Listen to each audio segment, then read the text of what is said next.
Eh,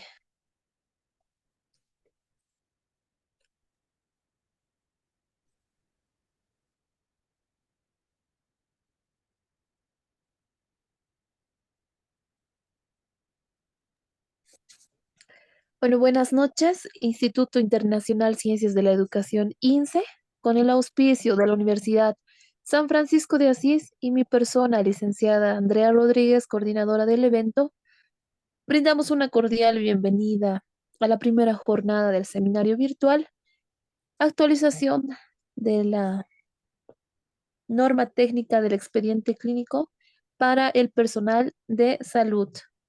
Bueno, a continuación, aperturamos el espacio sin antes dar la bienvenida al facilitador del seminario, doctor Hugo Carvajal Oviedo, quien cuenta con, bueno, es un doctor en neurociencias clínicas experimentales. También cuenta con un doctorado en ciencias médicas y la salud y magíster en medicina forense y especialista en auditoría médica y gestión de calidad. Sin más preámbulo, damos inicio al evento. Mi persona es quien estará brindando el acompañamiento en el transcurso de la jornada. Por favor, con la siguiente recomendación, desactivar el audio de sus dispositivos para evitar interrupciones en la ejecución del seminario. Muchísimas gracias, nuevamente bienvenidos. Doctor Carvajal, puede dar inicio, por favor. Por favor, permíteme compartir. No puedo. No está habilitado.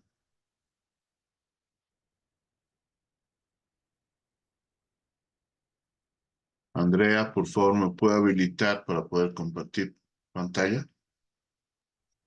Sí, doctor, estoy habilitando en este momento. Deme un segundito.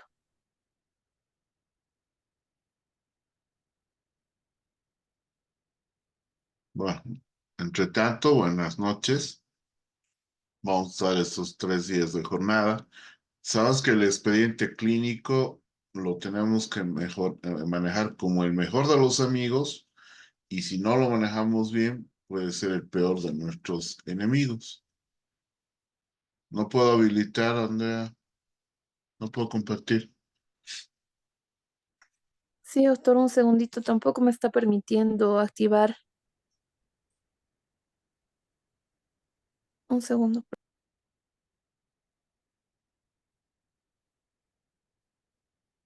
Tenemos un tiempo, por favor. Sí, mil disculpas, no sé qué está pasando que no me permite.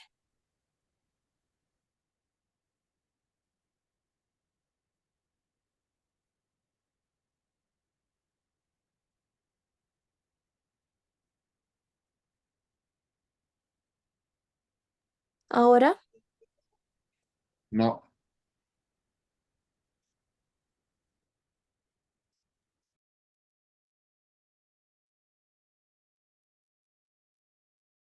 doctor José Luis de Montero. No, ¿Cómo está, doctor? Muy buenas noches, un gusto saludarlo. gusto también después de tiempo. Sí, doctor, una alegría tenerlo nuevamente. Gracias. Andrea, no puedo.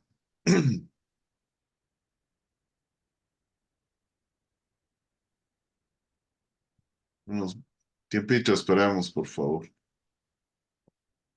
Muy bien.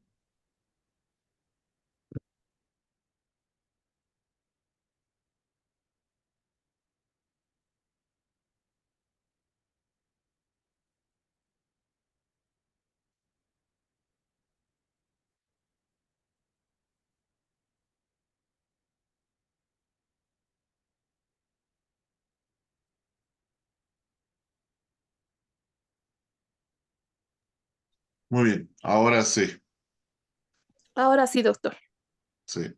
Mañana un poquito más antes, por favor. Sí, mil disculpas.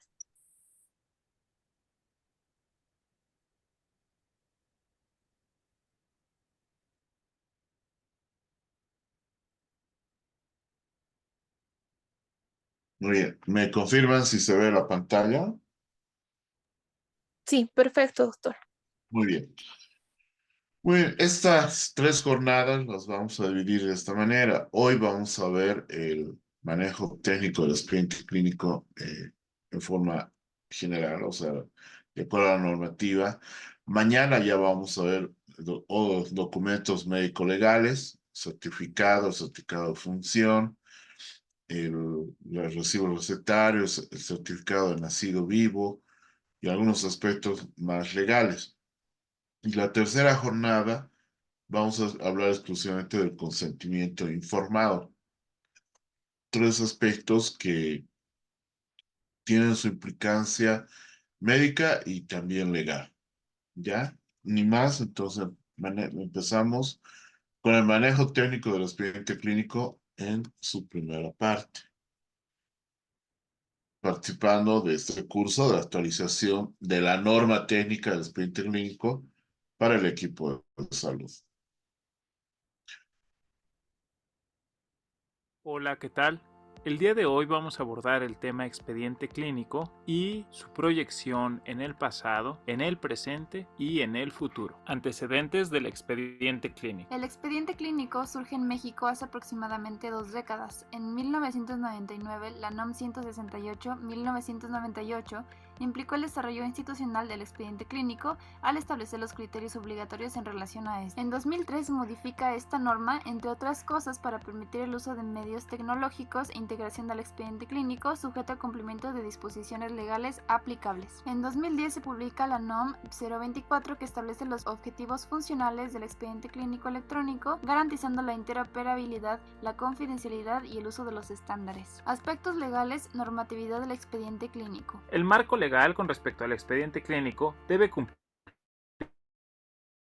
de acuerdo a la legislación mexicana. De acuerdo al artículo 4 de la Constitución Política, todos tenemos derecho a la protección a la salud. Por ello se adaptaron estrategias para las normativas de la documentación que se maneja en el sector salud, como es el expediente clínico, documento legal contenido en la norma oficial 004, así como la realización adecuada, correcta y completa de la historia clínica, basándose en los requerimientos de la Secretaría de Salud de acuerdo a la norma oficial 168.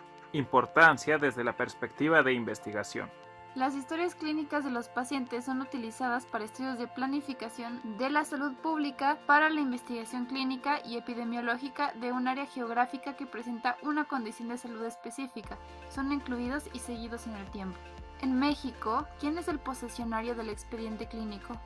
La norma oficial mexicana 004 considera que los expedientes son propiedad de la institución que presta el servicio, considerando solo la posibilidad de que el titular tenga un resumen de este. Definición de expediente clínico. Es un conjunto único de información y datos personales de un paciente, integrado por documentos mediante los cuales se constatan las intervenciones de salud del paciente, incluidos datos sobre el bienestar físico, mental y social del mismo. Toda esta información dentro de un marco legal. Tipos de expediente clínico. Existen 3 tipos: de hospitalización, de consulta externa, de emergencia. Documentación que forma parte del expediente clínico. Historia clínica que contiene referencias médicas, notas de evolución, historias clínicas, consentimiento informado, indicaciones médicas. También documentos como son escritos, gráficos, imagenológicos, electrónicos, magnéticos, electromagnéticos, ópticos, magneto-ópticos y de otras tecnologías. Objetivos y justificación del expediente clínico. Tiene 3 objetivos principales: clínicos, jurídicos y estadísticos. La justificación es llevar un registro que brinde diagnóstico, pronóstico y tratamiento adecuado. Beneficios de un expediente clínico debidamente integrado. Le permite al paciente contar con una constancia escrita sobre su estado de salud en el momento que se le brinda atención. Mejora la atención médica, más precisa y dirigida hacia sus propias necesidades y con mayor calidad. Se presta como una herramienta válida de docencia e investigación. Es una evidencia de la capacidad del médico, su habilidad y experiencia. Es un reflejo de la atención recibida por el paciente. Es una prueba de participación de los integrantes del equipo de salud. Demuestra la realidad de los hechos en un procedimiento administrativo o judicial. ¿Qué es el expediente médico electrónico? Se trata del conjunto de información almacenada en medios electrónicos, centrada en el paciente, que documenta la atención médica prestada por profesionales de la salud con arreglo de las disposiciones sanitarias dentro de un establecimiento de salud. Ventajas del expediente clínico electrónico. Mejora la velocidad del manejo de la información, mayor almacenaje, aumento de la seguridad de los expedientes, permite mayor accesibilidad y disponibilidad de la información, permite utilizar mejor la infraestructura del hospital, aumenta la eficacia por disminución del tiempo de manejo de la información y aumenta la flexibilidad. Situación actual de implementación del expediente electrónico en el país. Se identifican 65 sistemas en uso a nivel nacional, de los cuales 40 son los servicios estatales de salud, 15 en institutos nacionales de salud y hospitales regionales de alta especialidad, 4 en el IMSS, 3 en el ISSSTE y 1 en Pemex, Sedena, DIF y CEMAR. ¿Cuáles son las ventajas de contar con un expediente clínico electrónico universal? Realizar diagnósticos clínicos más precisos y oportunos gracias a que se tiene acceso inmediato, acceso al expediente desde cualquier unidad médica, accesible al propio paciente desde su propio domicilio, registrar desde el nacimiento a lo largo de toda una línea de vida, brindar información valiosa acerca de la salud a la población y mejorar la integración y articulación del sistema, con más conectividad en instituciones. Hola. Muy bien, esta ha sido una introducción del marco normativo mexicano. ¿Por qué? Porque es muy parecido al nuestro. Entonces vamos a tomar ya y van a ir viendo mientras les vaya exponiendo que es muy parecido. Bueno, el de la historia clínica, que lo llamamos expediente clínico, que lo define que son documentos escritos e iconográficos, como estaba en el video, que generan un proceso asistencial a la persona. Tenemos la ley 3131, que en su artículo 10, 12 y inciso J ya habla del expediente clínico.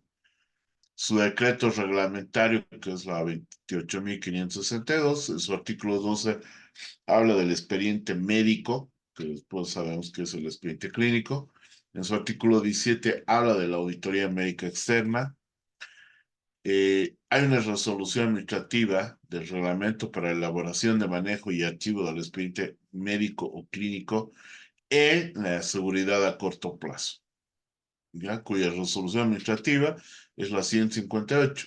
Esta resolución asume, se adscribe a la norma técnica para el manejo del expediente clínico que se maneja en el sistema público y en el sistema privado. En el Reglamento General de Hospitales está en su artículo 37. En el Código de Ética y Deontología habla de los documentos médicos, del expediente clínico y todo eso se refiere desde el artículo 132 al 141. También habla del consentimiento informado, que lo vamos a ver en la tercera jornada, el domingo. En el Código de Salud está en su artículo 5 y 148. En la ley 3131, en su artículo 10, 12 y inciso I, J y 13E. En el decreto reglamentario de la ley 3131, en su artículo 14. En el Reglamento General de Hospitales, en su artículo 22. Y en el Código de Ética y Deontología, artículo 22, 23, 115 y 116. Básicamente, esto es lo que vamos a ver estos 3 días. La norma técnica para el manejo del expediente clínico, que es la publicación 64, y más básicamente vamos a hablar del consentimiento informado, que es la publicación 65. Entonces, hoy y mañana vamos a referirnos directamente a la norma técnica del expediente clínico, pero sin dejar de tocar algo del consentimiento informado, que lo vamos a hablar explícitamente el domingo. Entonces, ¿cuáles son los objetivos generales de tener un buen expediente clínico bien diligenciado, bien manejado? Primero, que permite una adecuada comunicación entre los profesionales del equipo de salud, da continuidad al seguimiento clínico del paciente, aumenta la seguridad del paciente y mejora la toma de decisiones. Sabemos que todo accionar del expediente clínico, del médico en Bolivia se basa en las normas nacionales de atención clínica, en las NAC. Básicamente todo médico en el territorio nacional tiene que basarse en las NAC, pero también tenemos las que hizo Linaces y sobre las especialidades, y hay una resolución ministerial que las reconoce, estas normativas por especialidad, la neonatología, cardiología, anestesiología, cirugía. Si bien la ASUS en 2023 ha actualizado estas normativas, pero tiene validez para la seguridad a corto plazo. Estas, que salen el mismo año que las NAC, en 2012, bueno, 12 años un poco atrasados, pero son los que están en vigencia, nos dan por especialidad, ¿sí? Y vamos a este video que es muy interesante de un abogado en el sistema argentino contratado por el Estado para defender a los médicos. Lo vamos a ver detalladamente y después lo vamos a comentar. Y ya estamos con el doctor Vadim Mischanchuk. Él es abogado, asesor jurídico en temas de salud, especialista en responsabilidad profesional médica, y él pertenece a la Asociación de Médicos Municipales. Yo sé que este tema va a dar mucho que hablar. Va a hablar acerca de mala praxis. ¿Cómo te encontrás, Vadim? ¿Cómo estás, Ana? Un gusto tenerte en el programa. Igualmente estar acá con ustedes. Y para hablar de un tema que no se habla mucho, no sé si se teme, si no se sabe, si se desconoce. Mira, es un tema tabú, porque involucra muchas cuestiones. La verdad es que yo prefiero, en vez de hablar de mala praxis, prefiero decir que estamos frente a una situación que se viene dando, un aumento en la cantidad de juicios contra los profesionales de la salud, y esto se debe, y voy a retomar un poco parte de lo que dijiste al comienzo del programa y lo que hablábamos antes de empezar el programa, se debe a que hay una ruptura en la relación médico-paciente y se debe a que no se trabaja en la prevención. Vos bien lo dijiste cuando empezaste recién el programa, hay que trabajar sobre la prevención, porque los juicios de mala praxis tienen dos lados: la supuesta víctima de la supuesta mala praxis y el profesional de la salud víctima de un juicio, que no es nada grato para un profesional de la salud vivir 5, 7 o 10 años sometido a un proceso civil o penal. Entonces me parece que hablar de mala praxis nos tiene que llevar a dar un paso más adelante. Estamos en el año 2014. Esta problemática empezó hace mucho, ya por los años 60 en Estados Unidos, y tuvo su eclosión acá en la década del 80, 90. Tenemos que hablar de prevención, Ana María, y tu programa y vos sos especialista en eso y en los problemas de la sociedad que tienen que ver con la salud.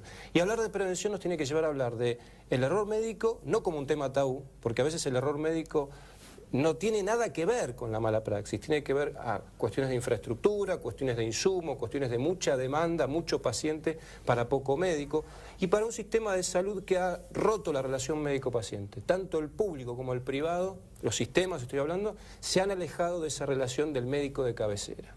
Entonces hay que hablar de prevención, hay que hablar de error médico. El error médico está descrito en toda la bibliografía médica, hay que informarle al paciente. Y hay que hablar de la seguridad del paciente. Y con todo eso yo creo que vamos a ir bajando la conflictividad que existe hoy entre los pacientes y los médicos. Bien, Vadim, ¿vos pensás que actualmente hay más juicios de mala praxis? Sí, año tras año, por trabajar en la Asociación de Médicos Municipales y por tener dedicación exclusiva a temas de responsabilidad profesional médica, te digo que sí, que año tras año sube la cantidad de juicios civiles y penales. ¿Por qué? Porque hay más, de pronto más operaciones, más asistencia, más qué, o menos qué. Te digo, no hay más errores médicos, no hay más prácticas que se alejan de la buena práctica, eso te lo puedo asegurar. Bien. Lo que hay es una ruptura entre la relación entre el médico y el paciente, hay una sociedad más conflictiva, hay una sociedad más querellante, hay una sociedad que exige más el cumplimiento de sus derechos y hay una sociedad tendiente a judicializar las cuestiones. Y más agresiva. Mucho más agresiva, lo hablábamos en programas anteriores, la violencia que vemos en los hospitales. Sí. Todo eso es un combo explosivo que lleva a que las demandas y las denuncias por mala praxis aumenten. Por eso es que este tema no hay que esconderlo bajo la alfombra, hay que hablarlo. Por eso es que celebro que vos hayas decidido tocar este tema y que me hayas invitado, porque esto hay que hablarlo, porque la única forma de solucionar estos problemas en pos de los pacientes y del profesional médico, que entra en un estado de burnout total frente a la amenaza del juicio y el juicio en sí, hay que hablarlo, ponerlo sobre el escritorio, decir qué pasa, por qué aumentan las demandas, hay más errores médicos, de qué tipo, dónde se puede estar fallando, en qué se puede mejorar. Así que sobre eso hay que trabajar, por eso es que acepto tu invitación para seguir trabajando en estas cuestiones. Vadim, por ejemplo, vos como abogado, ¿no? Si tenés que defender un caso de mala praxis médica y vos no estás seguro o desconfías, ¿no es cierto?, de la veracidad de los hechos que te relata el profesional, ¿qué haces?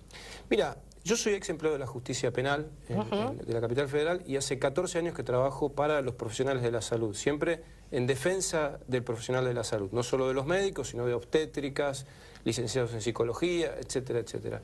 ¿Qué hago cuando afronto un caso? Mira, un viejo abogado penalista dice que el abogado es el primer juez de la causa. Y lo que hago es estudiar, lo que debemos hacer cuando nos enfrentamos a conocimientos que no son de nuestra materia. Es decir, yo soy abogado, soy especialista en leyes y en jurisprudencia. ¿Qué hago? Estudiar. ¿Qué hago? Consulto. ¿Qué hago cuando dudo de la veracidad de lo que dice a quien voy a defender? Bueno, en principio te quiero decir que leo la historia clínica, cotejo los dichos del profesional con lo que surge de la historia clínica, porque en la historia clínica no solamente están las evoluciones de ese profesional, están las evoluciones del que vio al paciente antes y del que vio al paciente después, con lo cual yo puedo cotejar toda esa información y llegar a una conclusión. Ahora te digo que en estos casi 15 años, porque este año se cumplen 14 años que me dedico a trabajar para los profesionales de la salud, te quiero decir que en la cantidad de juicios que me ha tocado participar, nunca he encontrado por parte del profesional de la salud una actitud nociva frente al paciente. A ver, todos en cualquier profesión podemos cometer errores. Y eso no significa que haya mala praxis. ¿Que me ha tocado defender casos de errores médicos? Sí, por supuesto. Claro, cuando uno dice errores, ¿no es cierto? Un error de una empleada administrativa, bueno, se rompe el papel y ya está. Pero un error de un médico es un error con mayúsculas. Claro, sí, pero vos sabés que a veces los errores médicos están originados en errores administrativos. Por ejemplo, me ha tocado defender un caso de un paciente que han operado con la ficha de otro paciente. Esto es tremendo. En la bibliografía médica está descrito, es decir, una pierna por otra, una cirugía de un brazo por otro, un ojo por otro, y eso es un error de una empleada administrativa que deriva en un error médico. Por eso hay que investigar, por eso no hay que prejuzgar. Por eso no hay que decir mal resultado igual mala praxis. No, mal resultado, bueno, veamos qué pasó. Pudo haber habido un error médico. ¿Qué especialidad suele tener mayores juicios? Bueno, históricamente... Porque la cirugía estética está bastante en este momento cuestionada, está bastante vapuleada, pero el paciente de la cirugía estética es muy particular también, es muy particular.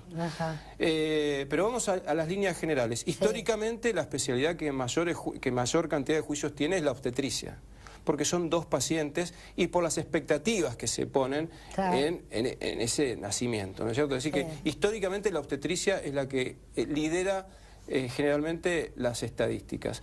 Después sigue la cirugía general por el típico caso de cuestiones que tienen que ver con un abdomen agudo quirúrgico que por ahí se confunde con un abdomen agudo clínico y la cirugía por ahí se demora, pero a veces se demora porque no hay anestesiólogo, a veces se demora porque no hay cama en terapia intensiva. Por eso es que es una injusticia a veces hablar de mal resultado igual mala praxis. No, mal resultado, veamos qué pasó, y a veces las causas de ese mal resultado nada tienen que ver con el profesional de la salud.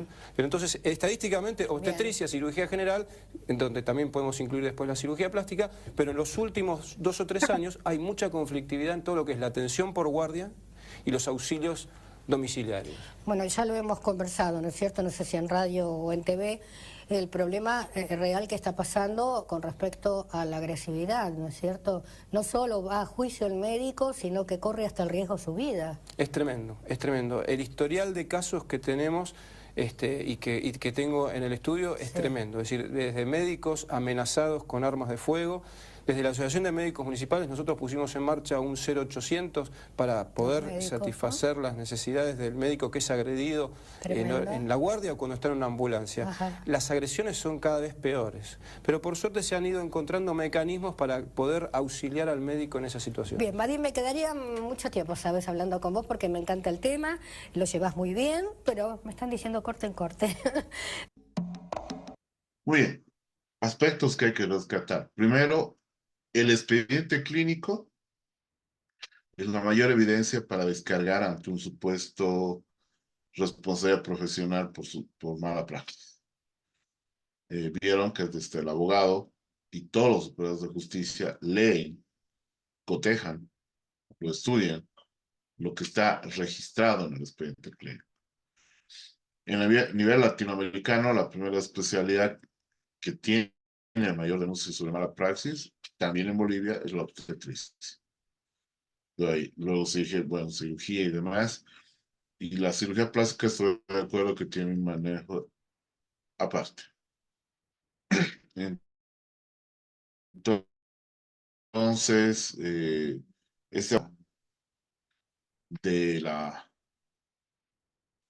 de profesionales que pueden tener alguna denuncia sobre la responsabilidad profesional, a nivel estatal se encarga de defenderlos. Genial, como tomarlo como una idea que podamos copiarla en nuestro sistema. Entonces, con todo ese preámbulo, sí tenemos que ver que el expediente clínico tiene las siguientes finalidades. Tiene un nivel asistencial, de enseñanza, de investigación, de gestión y planificación de recursos, de información. El expediente clínico es un documento administrativo, sirve de base para cualquier planificación administrativa a nivel hospitalario. Es un documento médico legal. Es un documento que permite ver el control de la calidad asistencial. Es un documento que permite la comunicación en el equipo de salud. Tiene algunas condiciones básicas en el expediente clínico de veracidad, de carácter científico, de integridad, de sujeción a la norma, de secuencialidad, de la disponibilidad, de la exclusividad, unicidad y codificación. Son esos principios básicos, ¿no? El contenido del expediente clínico, al igual que el mexicano, al igual que el argentino, también tiene una división de un contenido general.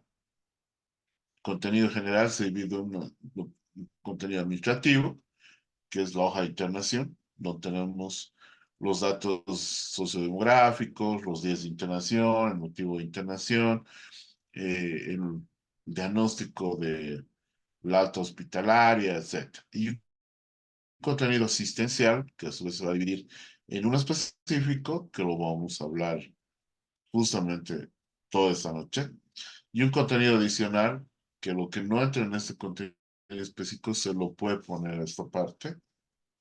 Este es el resumen de la jornada de hoy.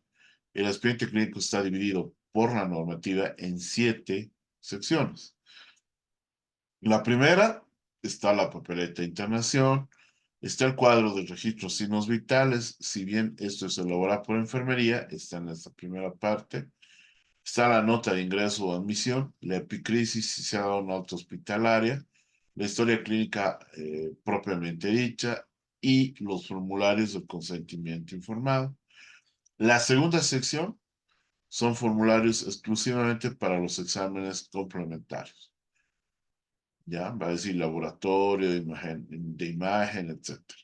La tercera sección está dada por las hojas de evolución, por las interconsultas y los resultados de juntas médicas que se puedan hacer. La cuarta sección está por procedimientos invasivos, vale decir odontológicos, quirúrgicos y anestesiológicos. La quinta sección está dada por indicaciones u órdenes médicas. La sexta es exclusivamente enfermería, está dada por las notas de devolución de enfermería, la nota de registro de medicamentos administrados y el balance hidroelectrolítico, también puede ser que entre indirectamente está el CARDEX de enfermería. Y en la séptima sección, todos los documentos que no han entrado en las 6, vale decir, certificados de función, certificado de nacido vivo, documentos administrativos como recibos recetarios, etc. Hay algunos principios de manejo, la claridad y la pulcritud, letra legible y entendible. No se debe usar notas ni correctivo. Siempre se consigna fecha y hora. Precisión en la descripción, apoyo gráfico, identificación. Después tienen que estar todas las hojas registradas, las prescripciones tienen que ser ordenadas, como nos han dado semiología, recuerdan confort del paciente, soluciones, antibióticos, analgésicos, etcétera. Y a nivel de docencia, si bien mi personas se han formado con los pacientes, la ley indica ahora que se tiene que tener un modelo, un prototipo especial de un expediente clínico que debe hacer el docente. Los tipos del expediente clínico hay el de hospital interna hasta su egreso del servicio. El de consulta externa es todos los documentos que acompañan al proceso de consulta externa sin la especialización, hospitalización, perdón, ya también pueden estar los documentos de referencia y demás. Y el de emergencia, que es toda la documentación que ha puesto en riesgo vital o un riesgo de urgencia en los servicios de emergencia. Entonces, lo primero que vamos a ver es el expediente clínico de hospitalización, que en su artículo 14 habla de la primera sección de la normativa, que hemos dicho que está, perdón, los micrófonos, que está dado por lo que habíamos dicho, ¿no? La hoja de admisión, donde podemos ver todos los datos sociodemográficos del paciente, los días de internación, qué cirugía se hizo, un diagnóstico principal, otros diagnósticos secundarios, la causa de externación del paciente, números de días, etc.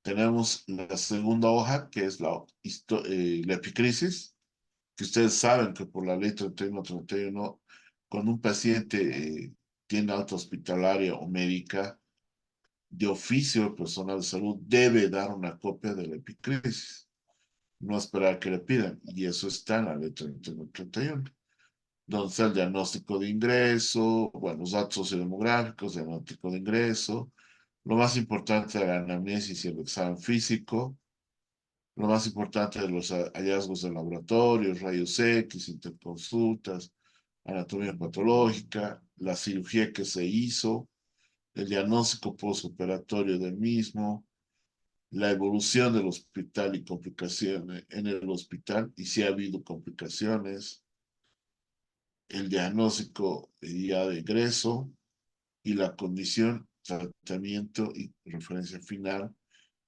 al, antes de dar el alta, y lo más importante también, el pronóstico del paciente. Eso es otro tipo de epicrisis de algunos hospitales, por ejemplo, el de La Paz. Aquí tenemos una epicrisis gineco-obstétrica del hospital de Chayagua de Bermejo en Tarija. Bueno, acá también se lo puede colocar en la contrarreferencia, que tiene una estructura parecida, muy parecida a la epicrisis. No se ven que está el diagnóstico de ingreso, los diagnósticos de egreso que han sido confirmados o no, está la evolución o complicaciones, está, bueno, el seguimiento al tratamiento y más. Todo el instructivo está todo. El original no se ven que es para el hospital que está contrarrefiriendo, la copia es el hospital receptor de la contrarreferencia, y los otros son para los comités de referencia y contrarreferencia. Ahí tenemos, por ejemplo, el modelo, ¿no? de la epicrisis. Tenemos el cuadro de registro de signos vitales, que está a cargo de enfermería.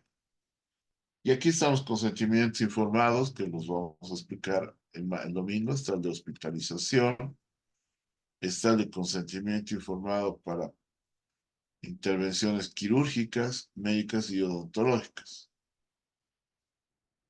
Entonces, igual, ahí si está de acuerdo con internarse o no el paciente, si se interna, bueno, el número de cama, el número de expediente clínico, el número de cirujano.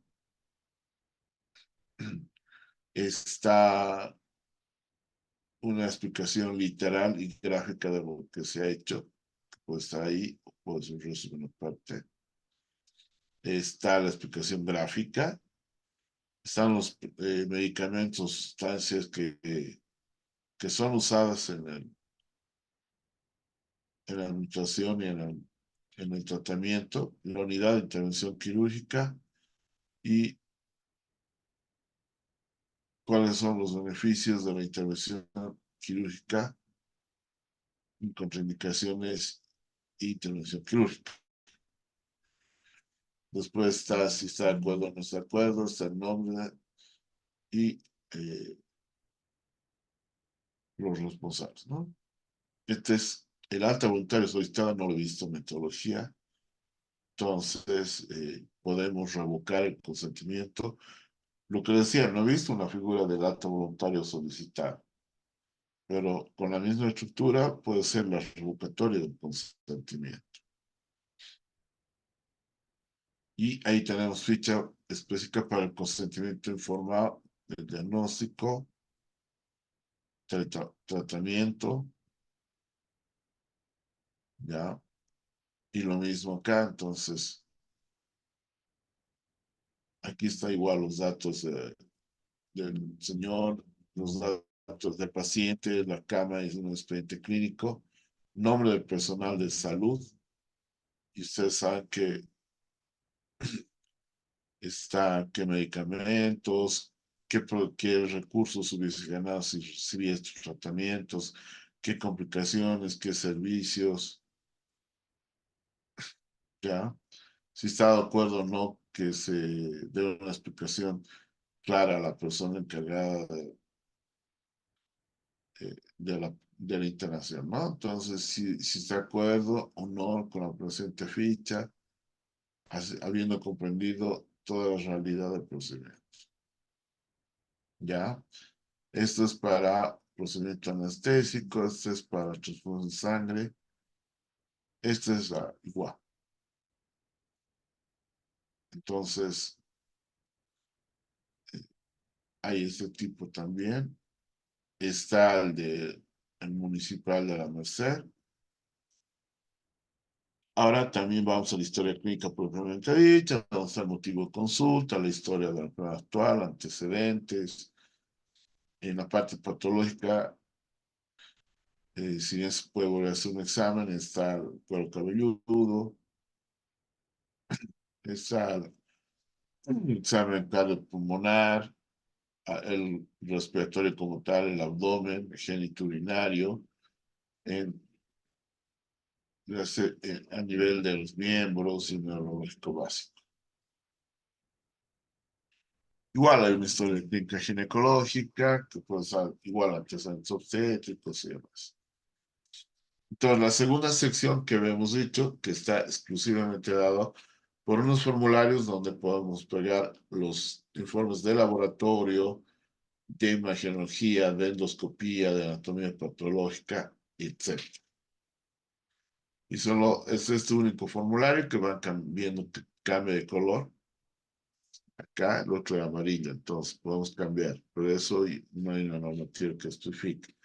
Los laboratorios acá lo podemos hacer de más antiguo al más nuevo. Hay una manera de dividir lo que es clínico y lo que es, por ejemplo, de pruebas funcionales. Se puede dividir exámenes imagenológicos, pero siempre utilizando este formulario.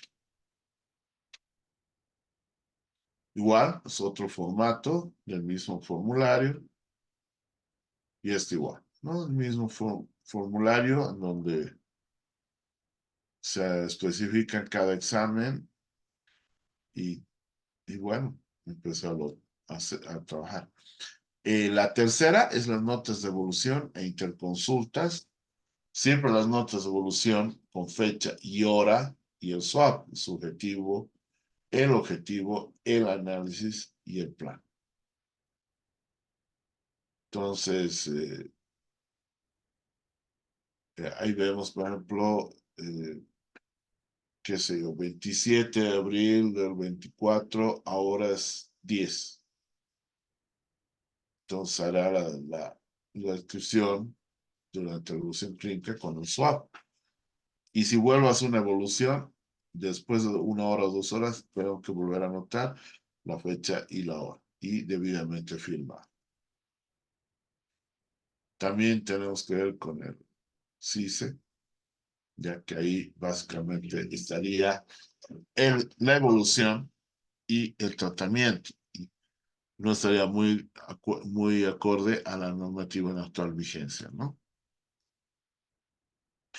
Y ese problema de consulta, entonces tienes el motivo, el examen y el examen de ITUBA, ¿no?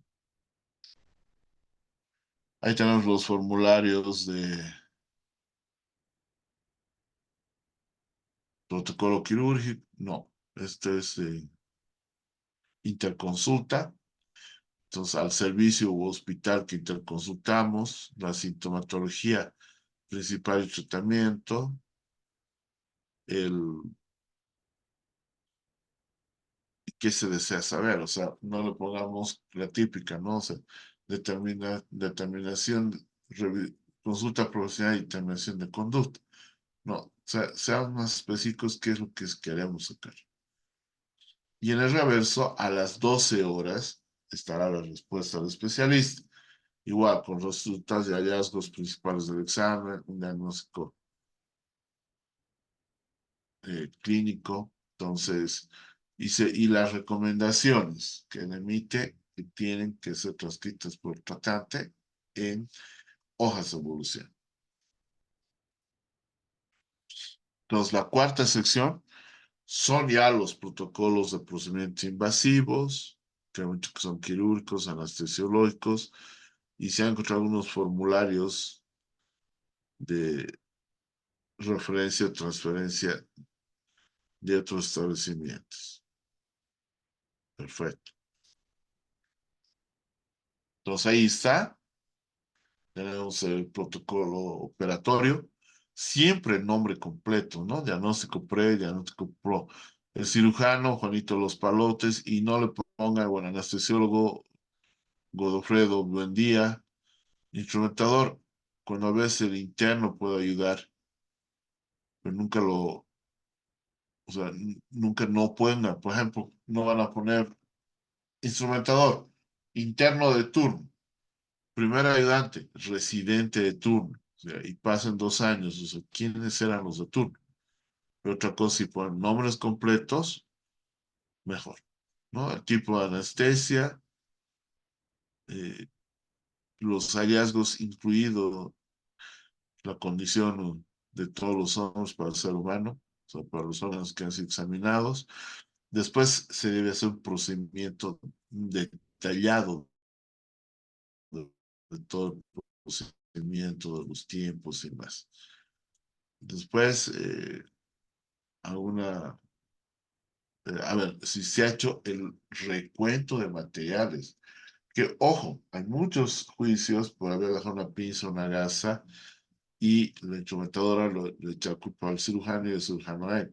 Entonces aquí se han involucrado si hay conforme en el cuento de material quirúrgico, en gasas, en compresas, si se ha hecho o no biopsias y la condición del paciente cuando ha terminado la intervención quirúrgica, que no necesariamente la misma que decide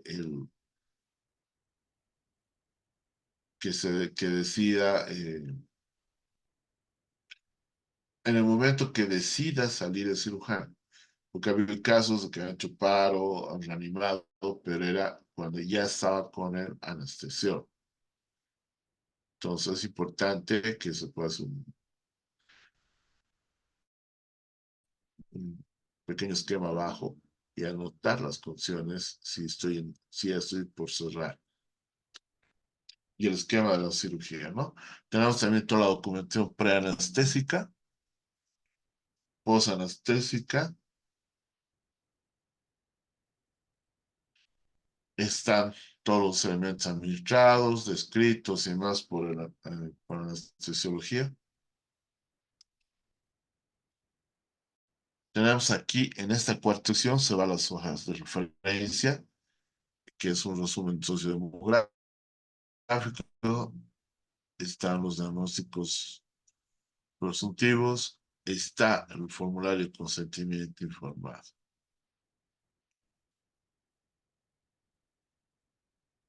Bueno, la referencia a lo mismo, la copia se queda, se hace una referencia entonces del el original que se queda para el servicio ¿no? La segunda copia para el hospital que ha hecho la referencia, el original es para el que ha recibido, y los otros dos para los comités, ¿no?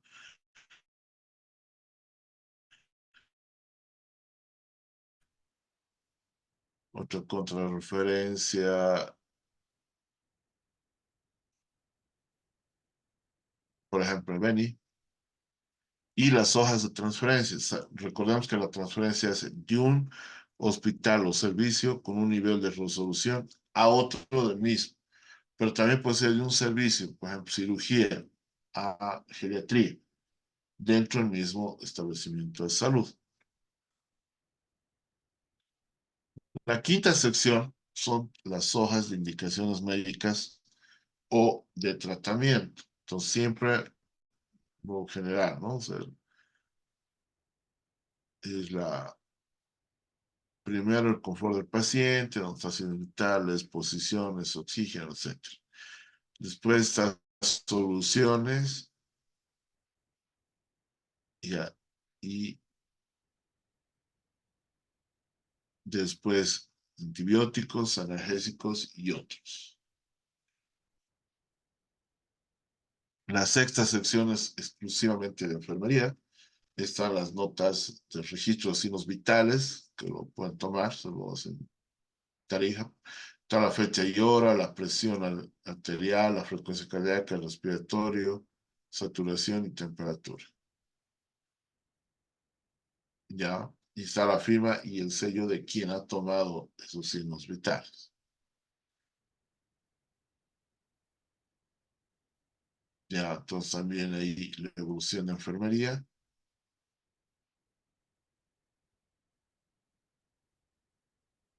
Igual ahí. Y esto lo han hecho, en Chuxac que han consensuado es un formulario de administración y tratamiento de medicación, donde incorporan ya, por ejemplo, la fecha de vencimiento, en todo caso, ¿no? Tenemos las hojas de balance hidroelectrolítico o de ingeridos y eliminados, que creo que es más correcto. Ahí está el control diario de líquidos ingeridos y eliminados.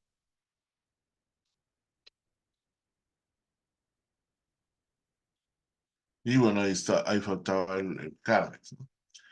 En la séptima sección, acá se puede anotar las hojas de epicrisis, documentos administrativos de egreso y los protocolos. El certificado de nacido vivo. O sea, puede ir, por ejemplo, la evolución de fisioterapia y kinesiología. Está el certificado de función y en sus reversos está cómo llenarlo.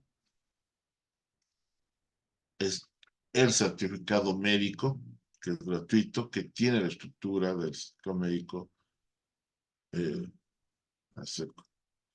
que es gratuidad, que está el nombre ya, nombre completo del médico, está su matrícula, estarán los hechos dados a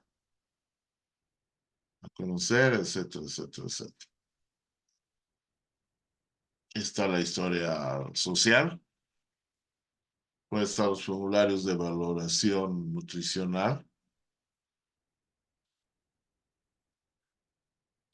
Muy bien, esa estructura de las 7 partes va muy bien al expediente clínico de hospitalización. Ya, ahora, bueno, vamos a ver. Entonces, en la consulta externa no se aplica la normativa como tal, porque no siempre se van a administrar medicamentos. Entonces, sí vamos a poder proceder, por ejemplo, de fecha de nacimiento. Ya, está el subjetivo, está el objetivo, análisis, plan, fecha y hora siempre, firmado y sellado. Entendido que el subjetivo es lo que nos va a decir, el objetivo es el examen físico, vamos a hacer un análisis con los presuntos diagnósticos y, bueno, el plan, ¿no? La mejora de medidas generales para su mejora en caso de poder brotar, ¿no? Conducta de apoyo, etcétera.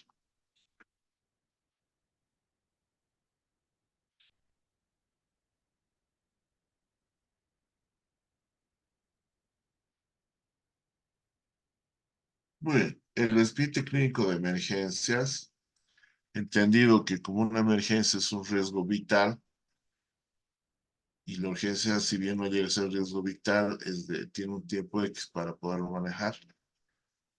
Entonces, ahí igual los datos demográficos, esto lo hemos tomado del modelo de hospital japonés, ya.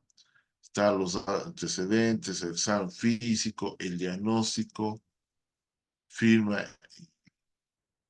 y sello de quien lo elaboró, pero también podemos tener probablemente el CIE-10, ¿ya? Y en el reverso están los datos complementarios que se ha pedido, que son platiquear, se hace una evolución clínica, una conducta terapéutica, y abajo en el tratamiento se hace eh, qué medicamentos son los que han prescrito, la vía y el horario directamente. Perdón. En caso de trauma, se utilizan estos mapas corporales que los utilizan en el Hospital Santa Bárbara, donde está la evaluación primaria, siempre con los A, que es vía aérea, B, ventilación, C, circulación o colateral, D, ya sabemos que es déficit neurológico, y E, exposición. Siempre aplicar las medidas de la evaluación primaria, después es la evaluación secundaria, y se toman los signos y se corporiza lesiones, ¿no? Muy bien, ahora, este expediente clínico tiene que ser ordenado, tiene que ser paginado, tiene que ser foliado y se hará un archivo central. Muy bien, para eso vamos a ver este video.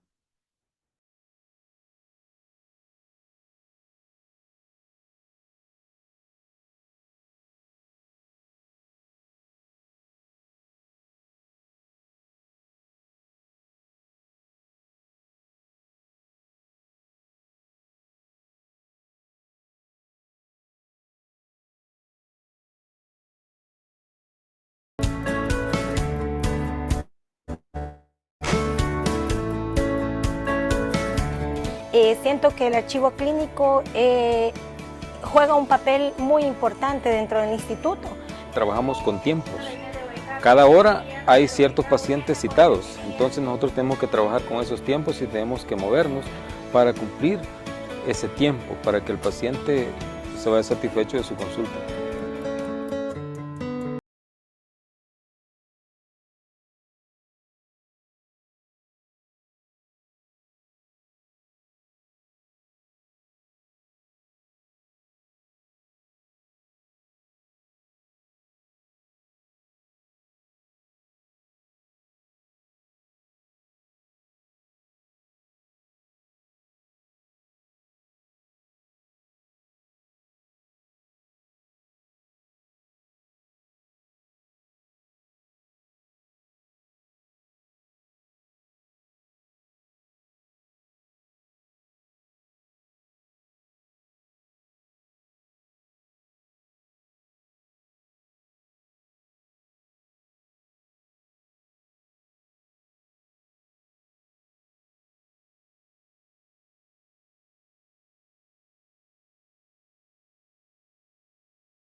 Muy bien, ahora en nuestra normativa, ¿cuál es el tiempo máximo que debe estar estas historias clínicas y volver al archivo?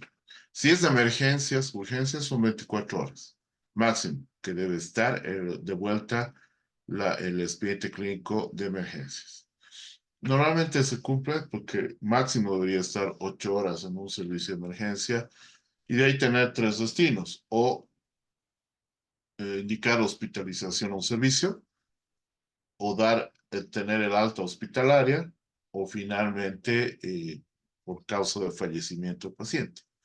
Obviamente, si es una situación grave, pasar a terapia intensiva, ¿no? El de hospitalización, cuando se da el alta hospitalaria, máximo debería estar 48 horas ya el expediente clínico para el archivo. En consulta externa son 24 horas, pero no, esto sí se cumple porque en consulta externa los expedientes clínicos salen de estadística, los pacientes son revisados y ya sea a mediodía o en la tarde regresan otra vez al servicio de archivo. Se ha creado su formulario en unos hospitales para tiquear de acuerdo a la normativa que el expediente clínico está con todos los elementos. De no estarlo, se lo devuelve y no se acepta el archivo. Y si lo está, firman las partes y pasa a ser archivado. Lo ideal del archivo debería ser esto, pero es mucho costo, no es voluntad, porque tenemos los papeles de colores, tenemos los folders con los NEPACO, y si van costo no debe ser más de 4 bolivianos. Y varios hospitales lo tienen de esta manera, pero también lo tienen de esta manera. Y o sea, es realmente muy efectivo la estadística, poder saber dónde está tal archivo, tal expediente. Hay un archivo y manejo administrativo del expediente clínico. Hay un archivo especial. Cuando el expediente clínico es solicitado por autoridad competente, requerimiento fiscal o judicial,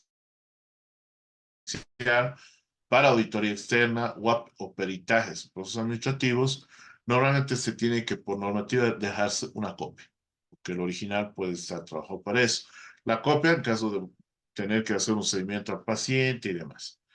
Hay un expediente clínico retenido donde no hay constancia de evolución del expediente, por dónde ha ingresado, del paciente si ha sido atendido o hospitalizado. Y hay el expediente clínico. Esto es grave, crea responsabilidad civil, incluso penal, para el que esté encargado del archivo de expedientes clínicos. Muy bien. Hasta aquí sería la fase de exposición.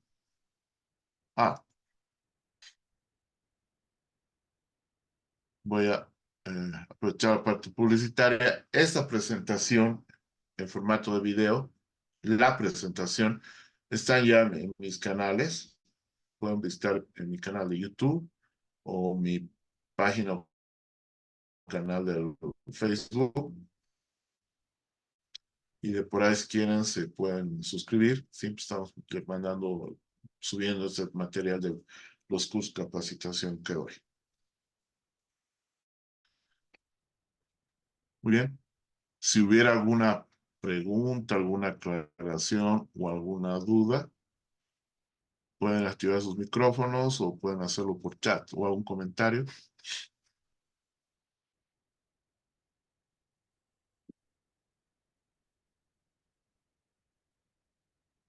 Lo pueden hacer.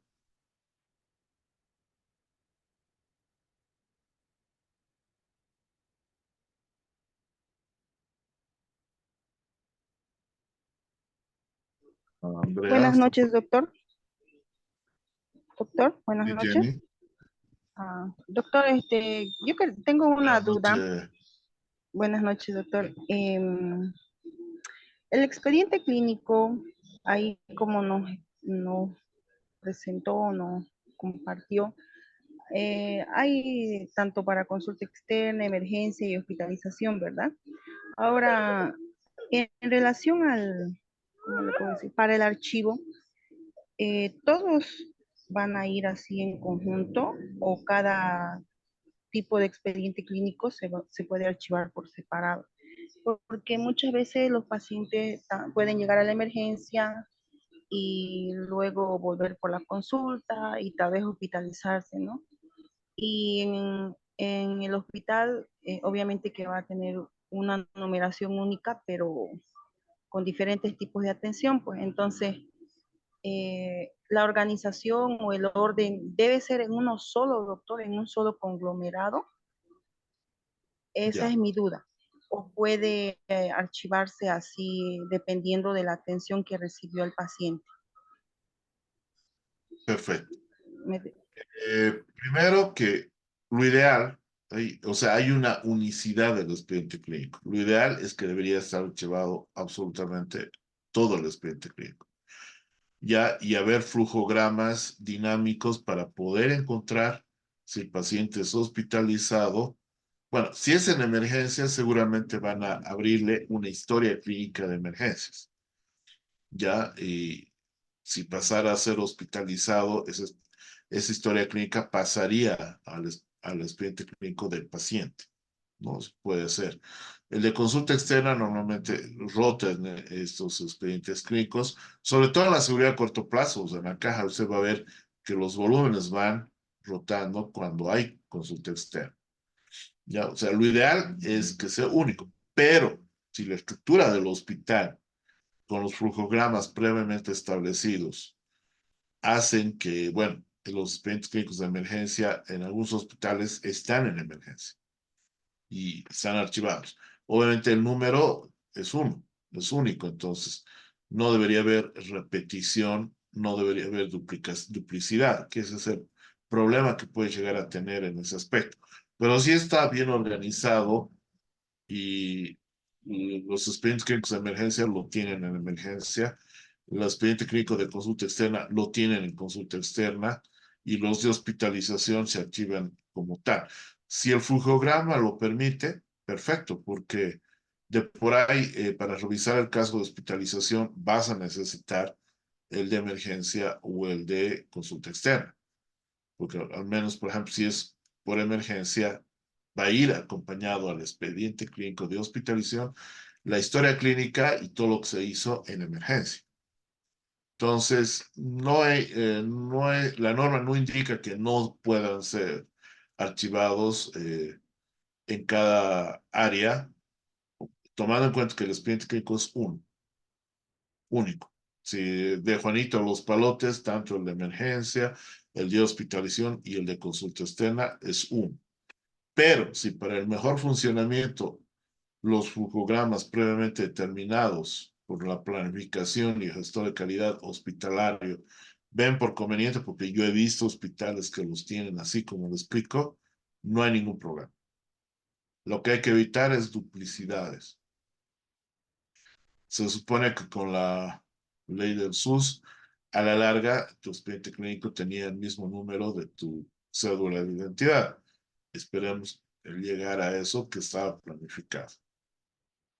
Creo que le he podido responder. Sí, doctor, muchas gracias. Lo que pasa es que, como usted indica, eh, actualmente en la institución donde trabajo, por ejemplo, hay un solo expediente clínico, pero que está conformado secuencialmente y organizado, ¿no? En relación a las fechas de atención, pero está unificado. Por ejemplo, si llegó a la consulta, todo lo que es consulta y en la fecha que indica se adjunta. Si fue hospitalización, lo mismo. Entonces, según mi criterio, cuando uno revisa ese expediente clínico, es un poquito más complicado porque tiene los diferentes tipos de atención por los que ha pasado el paciente y, claro, en las fechas determinadas, ¿no?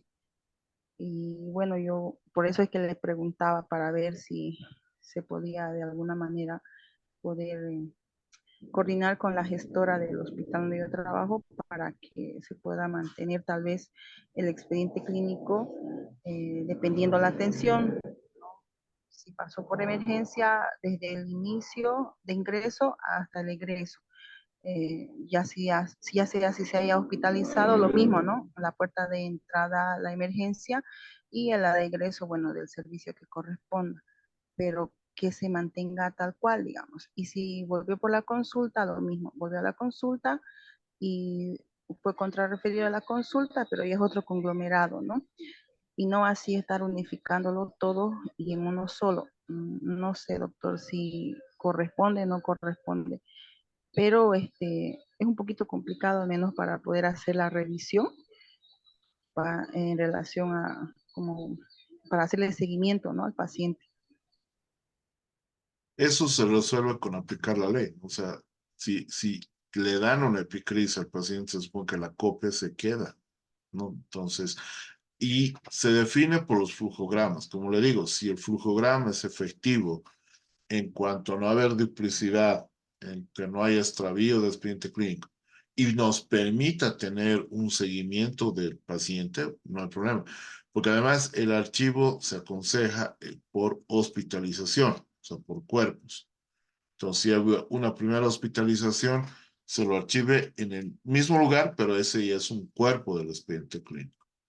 Todo está en función a cómo estén haciendo sus flujogramas que tienen que estar previamente establecidos, ¿ya? Porque hay hospitales que lo manejan en uno solo, sobre todo en la caja, se lo maneja un solo, y rota y funciona muy bien cuando se hospitaliza, van todos los cuerpos y regresan.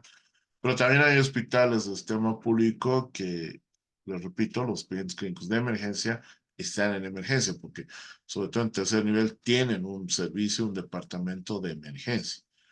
Los de consulta externa también y los de hospitalización. Lo que hay que evitar es la duplicidad, ¿no? Que no caigan en eso y se puede encontrar el expediente clínico en el momento. Seguramente a la larga, cuando haya el electrónico, que todavía en nuestro medio sí hay hospitales de la seguridad social que están funcionando, no está normado, ¿no? No está todavía normado. Tal vez normado internamente, pero como normativa técnica de expediente clínico nacional, todavía no. Pero a la larga se va a tener que llegar a eso porque ya estamos avanzando. Gracias, doctor, muchas gracias. Ok, no, pero de todas maneras vamos a ir hablando. O sea, mañana también pueden preguntar y por inbox también. ¿Alguna otra consulta?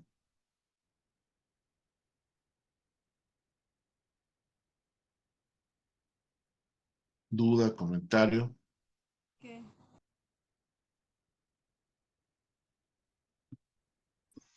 Buenas noches, doctor. Fabiola. Realmente interesante su presentación. Y es importante para todos nosotros como médicos que veamos la importancia de lo que es realmente el expediente clínico y la veracidad de toda la información que debemos poner ahí, porque al fin y al cabo, como hablaba el abogado, es pues una carta de defensa para nosotros si nosotros hacemos la forma correcta, ¿no? del registro del expediente clínico.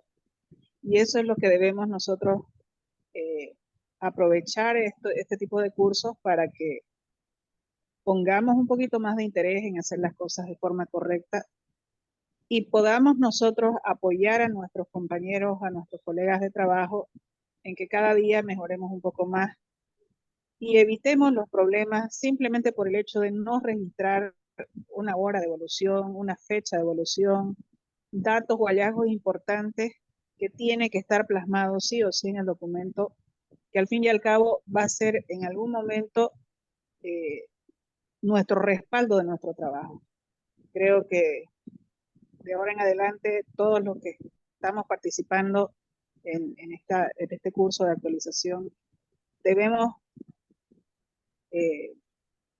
ponerlo en práctica y difundirlo para que todos los colegas lo hagan de forma oportuna, clara, concisa y concreta. Gracias, doctor. Ok, gracias por sus palabras, Fabiola, y comparto la idea. Si ustedes lo manejan bien, es un instrumento de estar tranquilos, dormir tranquilos, porque es la evidencia de que nos puede sacar el problema. Pero si lo manejan mal, no nos va a sacar el problema y vamos a quedarnos en indefensión ante cualquier conflicto de intereses que podría ser legal en su momento. ¿Alguna otra consulta? Porque mañana tenemos la segunda parte, donde vamos a hablar de algunos certificados, de la manera de llenarlos, ¿no? O sea, vamos a diferenciar cómo es un certificado médico y que no es un informe médico ni copia de la historia clínica. El de defunción, el de nacido vivo y también los aspectos de la receta, ¿no? Vamos a ver un poco la ley del medicamento también. ¿Alguna consulta más? O Andrea, ya lo damos por terminado esta primera jornada, que nos vería mañana. Así es, doctor. Si alguien tuviera alguna consulta más, había una participante que me estaba enviando un mensaje, pero se quedó en pendiente. Tenía unas 2 o 3 dudas, pero no me terminó de enviar el mensaje. De todas maneras, igual lo dejamos pendiente para mañana, No hay ningún esas problema. consultas. Porque yo estoy con el chat también abierto ahorita y no hay ninguna pregunta. De todas maneras, informarles a los participantes que el doctor es parte del grupo oficial de los inscritos, entonces cualquier duda de consulta igual pueden escribir en el chat para el día de mañana. Entonces damos por culminado esta primera jornada, doctor. Perfecto. Bueno, gracias y mañana nos veremos 7:30. Que tengan una buena noche y bendiciones para todos. Gracias, André. A usted, doctor, gracias igual. Gracias a todos los participantes. Hasta luego. Buenas noches, doctor. Buenas noches.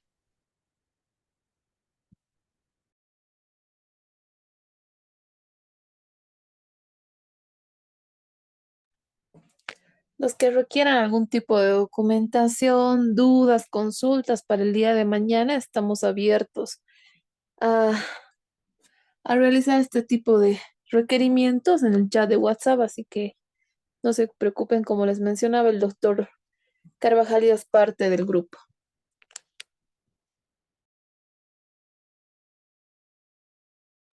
Dicen una preguntita. ¿Nos van a poder facilitar la grabación de la clase? Sí. Como hoy estamos culminando un poco antes, mañana temprano van a realizar la descarga del Drive y ya en la tarde se les entrega porque la descarga no es en ese momento, ¿no? En la tarde ya les voy a facilitar. Le voy a pedir igual la documentación de apoyo de hoy al doctor para compartirles mañana mismo. Muchas gracias, Liz.